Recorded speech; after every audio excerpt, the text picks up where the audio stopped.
कल द्वितीय अध्याय सम्यक ज्ञान उसकी प्रथम श्लोक कल हमने पढ़ लिया था।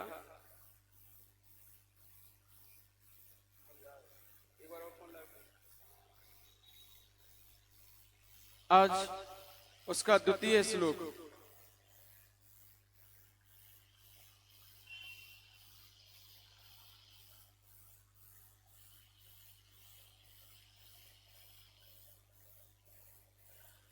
पढ़िए। प्रथमान योगमर्थाख्यानम प्रथमान योगमर्थाख्यानम चरितम पुराणमपि पुण्यम बोधि समाधि निदानम बोधते बोधा समीचीनः बोधति बोधा समीचीनः।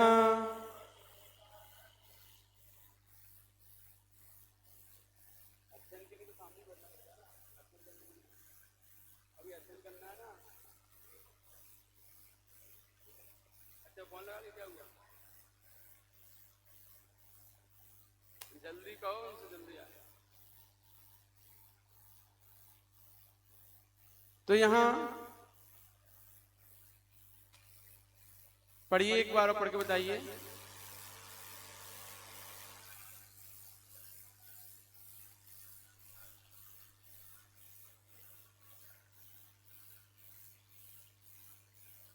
क्लियर? तो यहां कह रहे हैं आगे विषय वेद की अपेक्षा सम्यक ज्ञान के भेदों का वर्णन करते हुए सर्वप्रथम प्रथमान योग का लक्षण कहते हैं।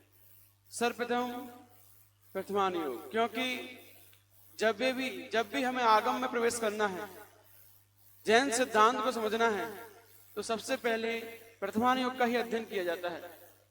क्योंकि बिना प्रथमान योग के समझे, उसको जाने, हमारा श्रद्धान मजबूत नहीं हो सकता।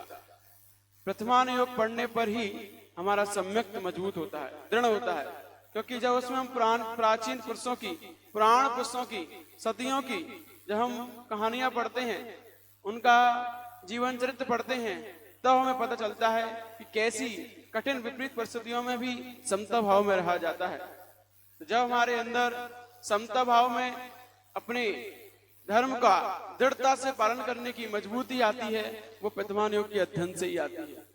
क्योंकि प्रथमान योग में ऐसी ऐसी सतियां हुई हैं जिनके जीवन में बहुत सी कठिनाइयां आई, फिर भी उन्होंने धर्म नहीं छोड़ा। सारी कठिनाइयों को सहन किया, लेकिन धर्म से विचलित नहीं हुए। तो जब वो ऐसा कर सकते, तो हम भी क्यों नहीं कर सकते ऐसा? तो ये कब आता है? जब हम प्रथमान योग का अध्ययन करते हैं, तब हमें ये समझ में आता है कि हाँ, जीवन में धर्म क्या मायने रखता है। तो इसीलिए हमारा श्रद्धान को मजबूत करने के लिए सर्वप्रथम प्रथमान योग को पढ़ना परम आवश्यक है, जैन सिद्धांत में प्रवेश करने से पहले। तो यहाँ सबसे पहले प्रथमान योग का ही लक्षण बता रहे हैं कि इस प्रथमान योग क्या है। प्रथमान योगम अर्थख्यानम, अर्थात प्रथमान योग का अर्थख्यान, परमार्थ विषय कथन करने वाले, पुराणमपि पुण्यम चरितम, जो प्राचीन पुरुष हैं, पुराण माने प्राचीन, ऐसे प्राचीन पुण्य पुरुषों की एक पुरुषाश्रित कथा और 63 सलाका पुरुष संबंधी कथा रूप। तो कितने पुराण पुरुष हैं, प्राचीन पुरुष? 63 सलाका संबंधी जो कथाएं हैं, उन कथा का अथवा एक पुरुष आश्रित कथा का जो अर्थख्यानम, परमार्थ विषय का कथन करने वाले हैं, ऐसे समीचीन बोधा, सम्यक शुद्ध ज्ञान,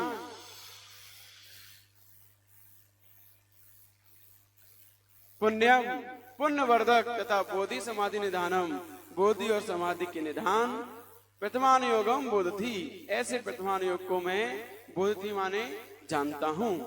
तो इस प्रकार यहाँ पर बता रहे हैं कि सम्यक शुद्ध ज्ञान, परमार्थ का विषय कथन करने वाले, एक पुरुषाश्रित कथा और 63 सलाका पुरुष संबंधी कथा रूप पुण्यवर्धक, बोधि और समाधि के निधान वर्तमान योग को मैं जानता हूं, कहता हूं।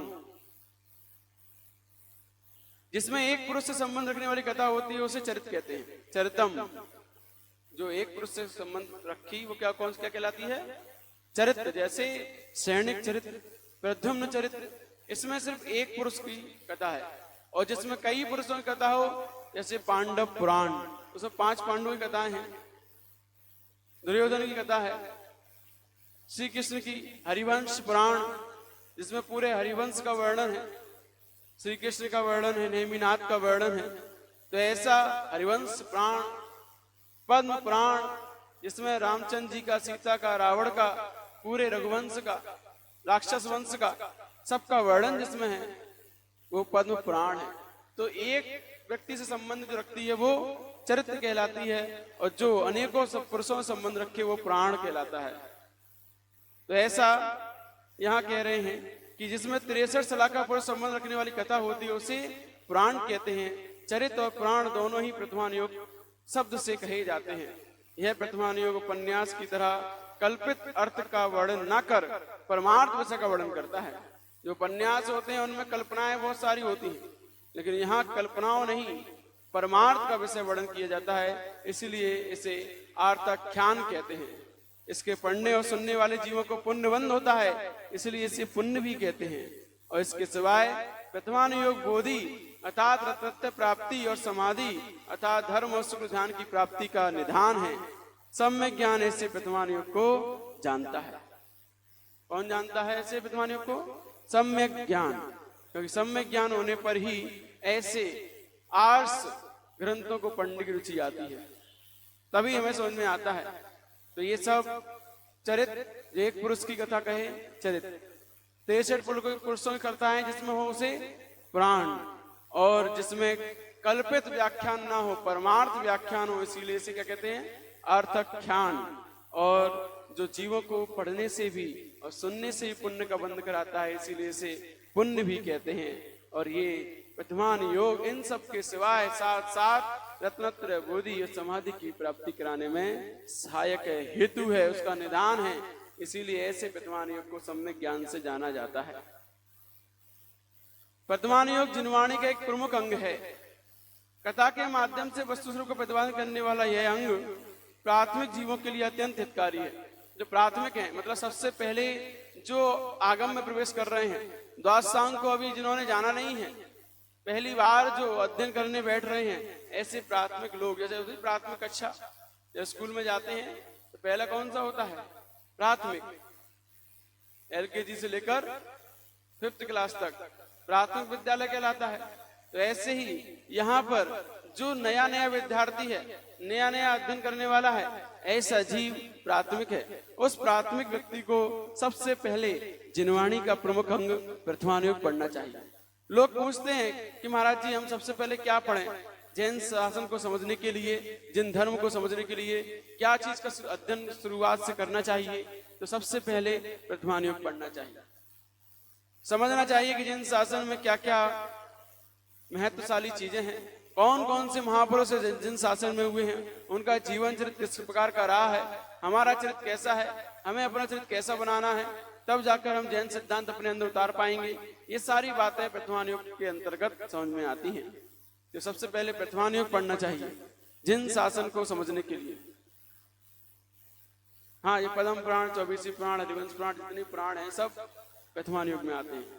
ये प्राचीन पुरुषों की कथाएं हैं, 63 सलाखा पुरुषों की कथाएं प्रथमान योग में आती हैं। तो ये सब, तो यह अंग प्राथमिक जीवों के लिए अत्यंत हितकारी है। जो लोग अभी नए नए हैं उनके लिए परम हितकारी प्रथमान योग। इसे सुनकर, पुराने सुनकर सुनने वाले जीवों को बोधि और समाधि की प्राप्ति होती है। इसे सुनकर गुनने वाले जो प्रथमान योग को सुनकर उसे गुनते हैं, जैसा प्राचीन पुरुषों का जीवन चरित्र रहा वैसा जीवन चरित्र वो अपना बनाने प्रारंभ कर देते हैं, वे ही लोग बोधि और समाधि की प्राप्ति कर पाते हैं। तो इसलिए अपने जीवन में केवल सुनना ही नहीं है। प्रथमान योग कितनी बार पढ़ लिया पद्म पुराण? कई बार पढ़ लिया पद्म पुराण, लेकिन क्या पद्म पुराण पढ़ के उस पद्म पुराण में जैसे चरित्र रामचंद्र जी का रहा वैसे हमारे कभी परिणाम बने कि हमें ऐसा बनना है? तो इसीलिए हमें अपने जीवन में जब भी हम अध्ययन करते हैं प्रथमान योग का, तब इसी प्रकार से हमें अध्ययन करना चाहिए। एक एक लाइन को पढ़ते हुए हमें ये सोचना चाहिए क्या ये जो बात इसमें कही जा रही है मेरे ऊपर लागू हो रही है या नहीं। जब हम इस प्रकार एक एक लाइन का अध्ययन करते हुए स्वयं के ऊपर उस कथन को देखते हैं, विचारते हैं, तब जाकर सही मायने में स्वाध्याय कहलाता है। क्योंकि स्वाध्याय की जब हम शाब्दिक अर्थ निकालते हैं उस शब्द का, स्वयधन अध्याय, अर्थात स्वयं को अध्याय बनाकर जो अध्ययन किया जाता है वो सही मायने में स्वाध्याय कहलाता है। तो हमने स्वयं को अध्ययन बनाया, हेतु हमारा वो शास्त्र है, कारण साधन शास्त्र है, लेकिन हम उसके हेतु हैं, नहीं अध्याय हम हैं। तो अध्ययन हमें स्वयं का करना है, तब जाकर हमारा कल्याण हो सकता है, तभी हमें वो अध्ययन समझ में आएगा, तभी वो स्वाध्याय सही मायने में कहलाएगा।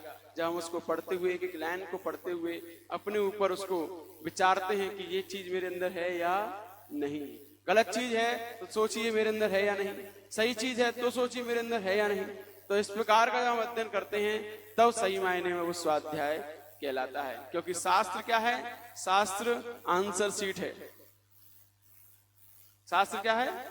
Answer sheet. और हमारी जिंदगी है प्रश्न पत्र। अब हमें अपने इस प्रश्न पत्र को हल करना है। यदि हम सही हल कर रहे हैं या गलत कर रहे हैं, ये हम किससे मिलाएंगे? आंसर शीट से। क्योंकि हमने कोई भी मैथ का कैलकुलेशन किया और कैलकुलेशन करने के बाद किस में मिला के देखते हैं? आंसर शीट में, कि हमारा आंसर सही आया या नहीं आया है। ऐसे ही अपनी जिंदगी हमारी प्रश्न पत्र है। अब इसको हम मिलाकर देखें आंसर शीट मतलब शास्त्र से, कि शास्त्र में जैसा कहा है वैसा आचरण हमारा है या नहीं है। यदि नहीं है तो अभी आंसर शीट से मैच हमारी जिंदगी नहीं हो रही है, अभी सही नहीं चल रही है। और जब हमारी जिंदगी आंसर शीट से मैच होने लगती है तब हम बिल्कुल सही प्रश्न पत्र हल कर रहे हैं। इसीलिए शास्त्र हमारे आंसर शीट हैं, उनको पढ़ते हुए अपनी जिंदगी की जांच करते रहना चाहिए, हम सही चल रहे हैं या नहीं, तभी सही मायने में वो स्वाध्याय कहलाता है। अन्यथा पोती पढ़ पढ़ जगमुआ पंडित भया न कोय, और 2.5 आखर प्रेम का पढ़े से पंडित हो। तो प्रेम का अक्षर किससे? स्वयं से, देव सास गुरु से। जिसका प्रेम होता है वही सही मायने में पंडित होता है, क्योंकि वही आगे बढ़ पाता है। तो ऐसे स्वाध्याय नहीं कहलाता है।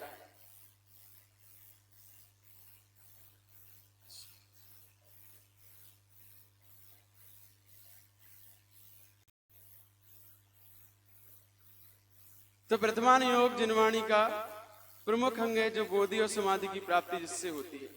जो पहले प्राप्त नहीं थे ऐसे सम्यक दर्शन आदि की प्राप्ति को बोधि कहते हैं।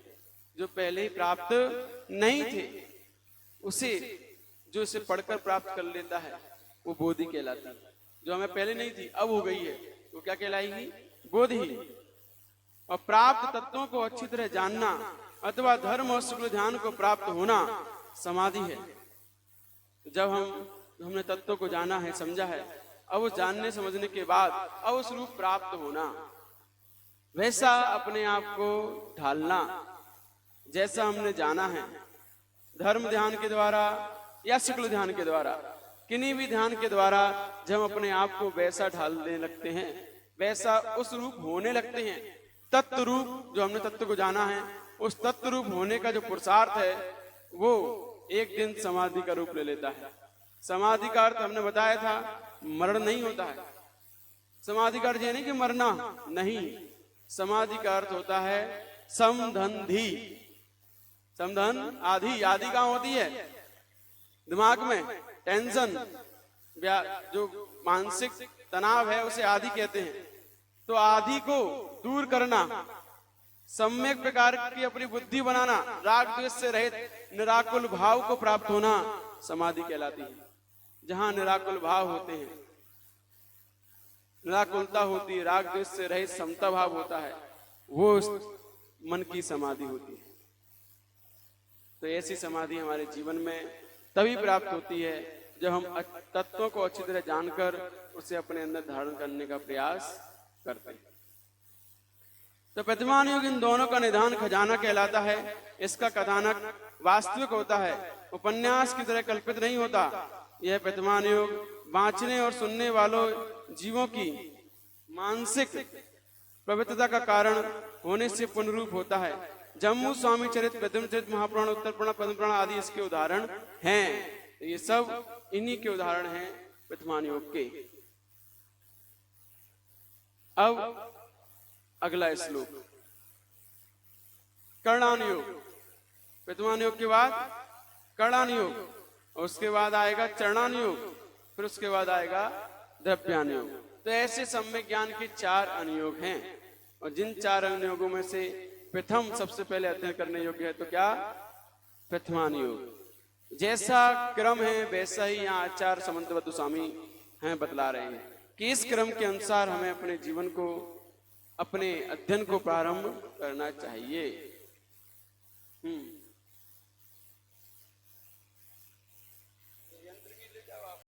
है कर्णान योग का।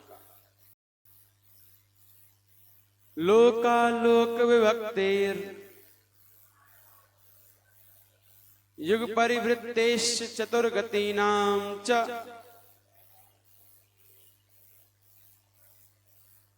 लोकालोक विभक्तेर युग परिवृत्तेश चतुर्गतीनां च आदर्शमेव तथा मते रवैति कर्णान योगम च। पढ़िए।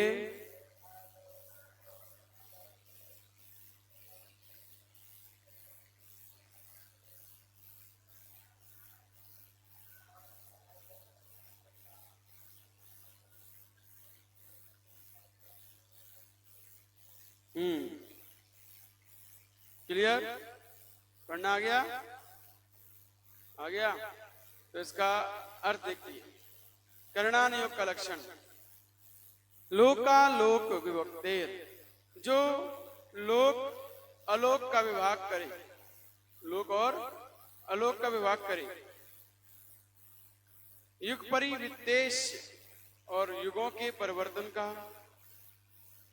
चतुर्गति नाम च और 4 गतियों के लिए, आदर्श में दर्पण के समान जो है, तथा तथा अवरति अति रवैति मति रवैति मन रूप सुत ज्ञान और को जो जानता है, ऐसा कर्णान योग कहा जाता है।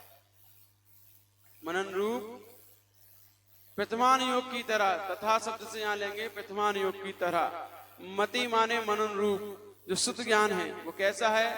लोकालोक विभक्ते, लोक आलोक को विभाग करने वाला, युग परिवृत्तेश युगों के परिवर्तन को बताने वाला, चतुर्गति नाम चा 4 गतियों के लिए, आदर्श में जो दर्पण के समान है, ऐसा कर्णान योग भी हमें जानना चाहिए।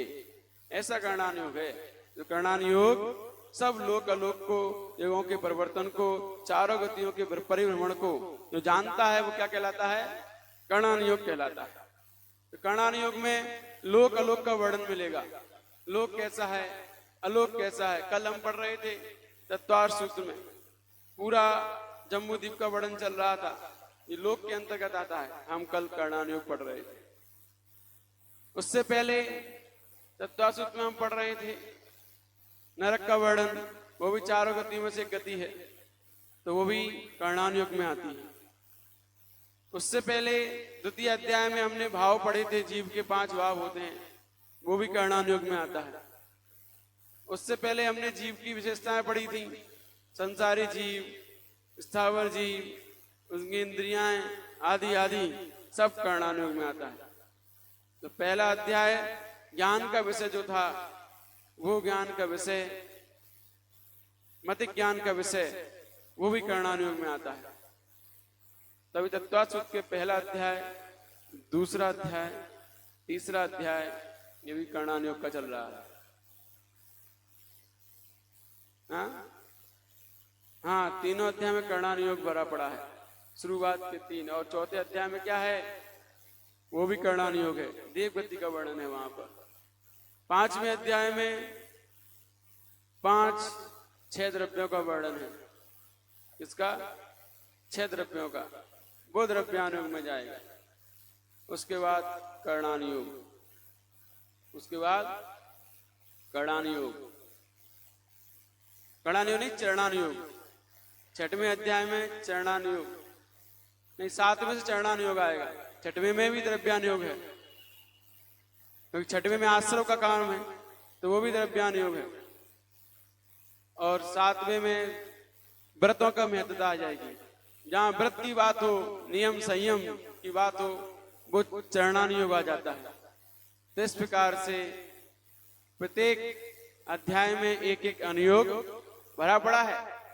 इसलिए तत्वात् सूत्र जैन जिन शासन का रीढ़ है, मुख्य रीढ़ होती शरीर में, जैसे उसके बिना पूरा शरीर बेकार। रीढ़ की हड्डी सही नहीं है तो शरीर न चल सकता न बैठ सकता है। ऐसे ही तत्वार्थ सूत्र जिसको ज्ञान नहीं है उसका, वो जीव कभी जैन शासन को नहीं समझ सकता। इसीलिए तत्वार्थ सूत्र पढ़ना परम आवश्यक है। और अपने जीवन में नियम संयम को धारण करना है तो श्रावकाचार पढ़ना भी परम आवश्यक है, क्योंकि अपना उत्थान श्रावकाचार से ही होगा। श्रावकों का, मुनियों का मूलाचार, श्रावकों को श्रावकाचार पढ़ना परम आवश्यक है। इस प्रकार जब कोई मुनि बनता है, कोई नई दीक्षा होती है, तो उसे नियम से मूलाचार का अध्ययन कराया ही जाता है, तब उसे मुनि के योग्य ज्ञान होता है कि मुनि को क्या क्या करना होता है। उससे पहले कोई भी आचार उस मुनि को अलग उपसंग में जाने की आज्ञा नहीं देते जब तक वो मूलाचार ना पढ़ ले तब तक। एलक जी को श्रावकाचार पढ़ाया जाता है, छुल्लक जी को श्रावकाचार पढ़ाया जाता है, आरका माता जी को मूलाचार पढ़ाया जाता है, क्योंकि आरका माता जी का कथन न श्रावकाचार में कहीं नहीं आया। कहीं भी पूरे श्रावकाचार में आरकाओं की कोई बात ही नहीं कही। आरकाओं की बात मूलाचार में ही कही गई है। आरकाओं को पूरे 28 गुणों का पालन ही करना होता है। मुनियों के समान केसलोस करने होते हैं, पैदल चलना होता है। बस वो उनकी शरीर की मजबूरियां हैं, उस शरीर की मजबूरी के कारण वस्त्र पहनने पड़ते हैं, उस शरीर की मजबूरी के कारण स्नान करना पड़ता है, उस शरीर की मजबूरी के कारण ही बैठकर आहार करना पड़ता है। ये 3 कार्य आरकाओं में नहीं होते। बैठकर आहार, खड़े होकर आहार नहीं कर पाती वो, स्नान मूल गुण का पालन नहीं कर पाती, क्योंकि अशुद्धि के बाद नहाना ही पड़ता है, और उसके बाद नग्न नहीं हो, दिगंबर नहीं बन सकती। ये इनकी शरीर की परिस्थितियां विशेष के कारण उनको ये सब 3 जगह अत्याचार लगते हैं, लेकिन पालन शक्ति सह वह 28 मूल गुण का ही करती है। इसीलिए उपचार से महाव्रती कही जाती है। उपचार से, हाँ उपचार से। अभी वो औपचारिक महाव्रती हैं, पूर्ण महाव्रती नहीं है, औपचारिक महाव्रती। जैसे तीर्थंकर भगवान की प्रतिमा उपचार से आदिनाथ भगवान की है, उसमें आदिनाथ भगवान नहीं है। उपचार से हम कहते हैं चिन्ह बना दिया तो आदिनाथ भगवान, बैल का चिन्ह तो आदिनाथ, सर्प का चिन्ह तो पार्श्वनाथ। तो उपचार से ही प्रतिष्ठा की जाती है। वास्तविकता में सिद्धशिला से उठकर इसमें कहाँ आ गए भगवान? वास्तविकता में तो नहीं आए ना, लेकिन उपचार से हमने स्वीकार किया है, तो उपचार से ही प्रतिष्ठाएं होती हैं। ऐसे ही उपचार से आरका माता जी महाव्रती होती हैं, वास्तविकता में नहीं, उपचार से होती, क्योंकि वो उनकी शरीर की परिस्थितियां विशेष के कारण। वरना पूरे 28 गुण का पालन वो जैसे मुनि करते हैं वैसे ही करने का पूरा उनका पुरुषार्थ होता है, क्योंकि उनकी पूरी जो भी चर्या है, जो भी क्रिया है, सबका वर्णन मूलाचार में ही है। तो वो चरणानुयोग का विषय है। अब यहाँ पर कर्णानुयोग की बात चल रही है। कर्णानुयोग किसे कहते हैं? तो हमने बताया था अभी, जो मनन रूप है, जिसका बार बार मनन किया जाए शुद्ध ज्ञान की तरह, और लोक अलोक का विभाग करने वाला होता है, युगों के परिवर्तन को बतलाने वाला होता है, चारों गतियों में दर्पण के समान चारों गतियों में ज्ञान कराने वाला होता है, ऐसे करणान योग को हम अब समझते हैं। जिस प्रकार सम्यक शुद्ध ज्ञान प्रथमान योग को जानता है, उसी प्रकार करणान योग को भी जानता है। तो सम्यक ज्ञान है वह करणान योग को भी जानता है, क्योंकि करणान योग में लोक अलोक का विभाग तथा पंच संग्रह आदि का समावेश होता है। पंच संग्रह में क्या आगे कर्म सिद्धांत, कर्म की प्रकृतियां, कर्म कांड आदि ये सब करणान योग में है। यह करणान योग दर्पण के समान है, अतः जिस प्रकार दर्पण मुख आदि के यथार्थ स्वरूप का प्रकाशक होता है, उसी प्रकार करणान योग भी अपने विषय का प्रकाशक होता है। करणान योग लोक और अलोक के विभाग, युगों के परिवर्तन और चारों गतियों के स्वरूप को प्रकाशित करने के लिए दर्पण के समान है। जहां तक जीव आदि पदार्थ देखे जाते हैं उसे लोक कहते हैं। यह लोक 343 राजू प्रमाण है। कितना बड़ा है लोक? 343 राजू।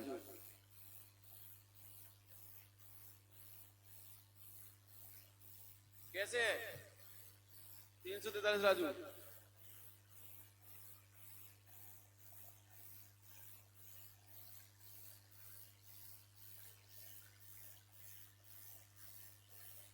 यह लोग 7 राजू ऊंचा, 7 राजू चौड़ा और 7 राजू गहरा है। क्या है? 7 राजू ऊंचा, 7 राजू चौड़ा, 7 राजू गहरा है। इनका गुणा कर दें कितना आएगा? 343। 7 7 49 49 सत्ते 343 घन राजू। इतना बड़ा लोक होता है। क्या होता है? लोक। अभी तक हमने लोक को इस प्रकार से देखा होगा।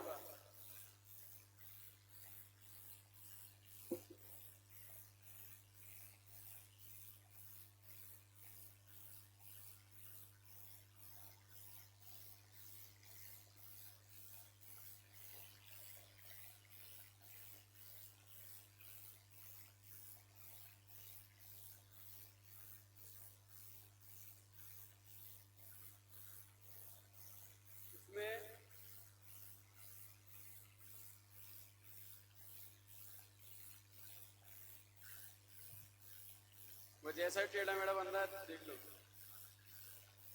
तो इसमें ये यहां से लेकर यहां तक 14 राजू है ऊंचाई में। कितना है? 14 राजू।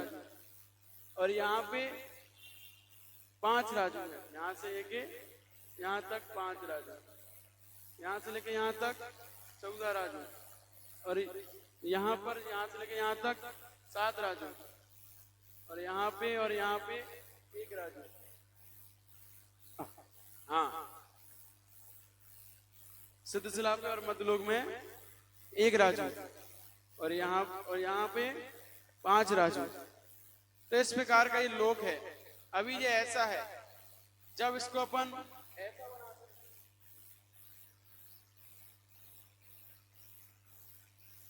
वर्गाकार रूप, तब ये 7 राजू लंबा, 7 राजू चौड़ा, 7 राजू गहरा। जब इसको अपन चौकोर रूप दे देंगे तब ये 7 राजू लंबा, 7 राजू गहरा, 7 राजू चौड़ा हो जाता है। अभी हाँ, अभी ये इधर जा रहे हैं। अब इसको अपन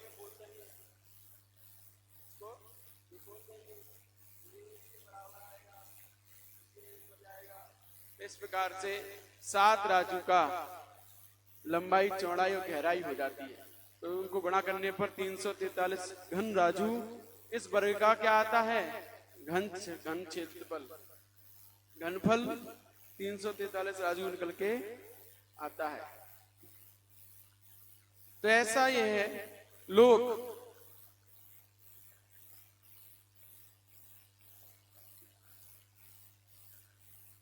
करणान योग लोक अलोक विभाग और युगों के परिवर्तन, चारों गति स्वरूप को प्रकाश करने के दर्पण के समान हो गया था।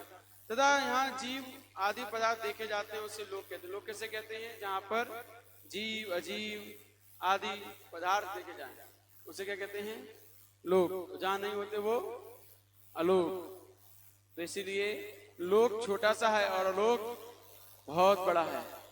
ये पूरा बोर्ड अलोक मान लिया जाए और बीचों बीच में इसके इतना सा लोक होता है। तो इसलिए हमें ये लोक समझना है, जो मात्र 343 गणराजु का है, इसी में ही पदार्थ आदि पाए जाते हैं। इससे विपरीत अनंत प्रमाण से विशिष्ट जो शुद्ध पर द्रव्यों के संग से रहित आकाश है, यह आलोक कहलाता है। जो कैसा है? अनंत प्रमाण से विशिष्ट है, जो अनंत अनंत है और शुद्ध पर द्रव्यों के संसर्ग से रहित है, ऐसा आकाश होता है।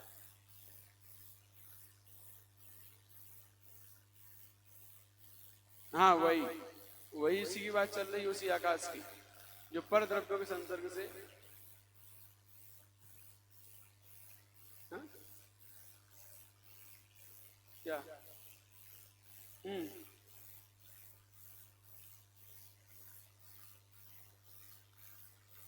उनका सुषमा सुषमा आदि 6 कालों में जो परिणमन होता है, उससे युग परिवर्तन कहते हैं।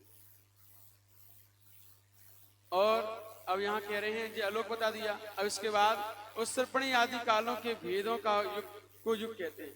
जब उत्सर्पणी आता है, अवसर्पणी आता है, इनमें जो भेद पड़ते हैं, इसे युग कहते हैं। एक उत्सर्पणी और एक उत्सर्पणी, ये युग कहलाते हैं, कल्प काल कहलाते हैं। एक उत्सर्पणी एक अवसर्पणी को मिलाकर एक कल्प काल कहलाता है, और एक उत्सर्पणी को कल्प कहते हैं, और दोनों को मिला दिया जाए तो कल्प काल कहलाता है। तो ये युग अलग अलग युग हैं। उत्सर्पणी का युग अभी कौन सा युग चल रहा है? अवसर्पणी युग चल रहा है। तो उनका सुषमा सुषमा आदि 6 कालों में जो परिणमन होता है, उसे युग परिवर्तन कहते हैं। और नरक, त्रियंच, मनुष्य तथा देव 4 गतियां हैं। तो कर्णान युग इन सब का विशद वर्णन करता है, जिसमें लोक, जगत पितर, जगत श्रेणी, दीप, समुद्र, पर्वत आदि के विस्तार को निकालने के लिए कर्ण सूत्र, गणित सूत्र का कथन होता है, उसे कर्णान योग कहते हैं। इसी प्रकार जिसमें गुणस्थान, मार्गणा, जीव समास आदि के आश्रयभूत कर्णों, जीव के परिणाम विशेषों का वर्णन होता है, उसे भी कर्णान योग कहते हैं। तो कर्मों के उदय, उपसम, क्षय, उपसम के संबंध रखने वाली चर्चा भी इसी कर्णान योग में होती है। त्रिलोक प्रज्ञप्ति, त्रिलोक सार, शिव कांड, कर्म कांड, षटखंडागम आदि सब ग्रंथ कर्णान योग के ग्रंथ कहलाते हैं। मुख्य ग्रंथ जो हैं, जिनको बड़े बड़े ऋषिराजों ने लिखा है, षटखंडागम, धवला जी, महाधवल, महाबंध, ऐसे महान ग्रंथ सब कर्णान योग के ही हैं, जिनको बहुत सारे गुणराज तो दूर से ही नमोस्तु करते हैं, बस पढ़ने की बात तो बहुत दूर की है। तो ऐसे महान ग्रंथ बहुत क्लिष्ट हैं, गुण रहस्यों से भरे हुए हैं। तो ये सब कर्णान योग के अंतर्गत ही आते हैं। कर्णान योग का विषय बहुत अच्छा भी है, और कर्णान योग विषय बहुत कठिन भी है उनके लिए जिन्हें गणित नहीं आती। जो गणित में 0 हैं, उनके लिए बहुत कठिन है, और जिनकी गणित अच्छी है, उनके लिए कर्णान योग बहुत सरल है, बहुत शानदार, आनंद आता उन्हें। अभी तीसरे अध्याय में हमने कठिनता खोली ही नहीं है, क्योंकि तीसरे अध्याय में जब नरक का वर्णन चलता है ना, तो एक एक पटल की ऊंचाई, दूरियां, नारकी की ऊंचाई सब निकाली जाती है, एक एक चीज मैथ के माध्यम से। वो हमने खोली नहीं है अभी, हमने क्या पता लोग गणित आती कि नहीं आती, इसीलिए हमने वो दिमाग लगाया नहीं उसके लिए कि हमें क्या पता। क्योंकि लड़कियां लोग गणित कम पढ़ती हैं, महिलाएं गणित कम पढ़ते हैं, ये गृह विज्ञान ज्यादा पढ़ते हैं, होम साइंस, मैथ से पढ़ा है,